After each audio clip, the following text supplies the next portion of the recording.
Mao kini ang kahimtang sa atong panahon karong Miyerkules, November 18, 2020. Northeast monsoon o amihan ang magpasulabi sa extreme northern Luzon, samtang wala tay gi-monitor na low pressure area o bagyo sa sulod o gawas sa Philippine Area of Responsibility.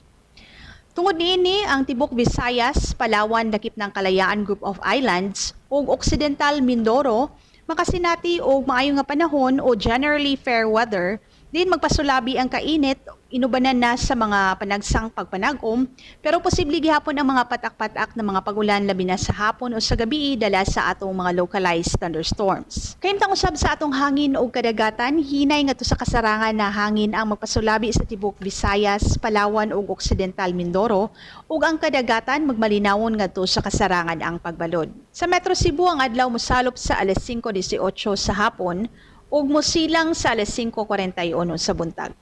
Ug alang sa dugang na impormasyon, bisita ang atong website kini sa Netherlands sa Letrero Delfin. Daghang salamat.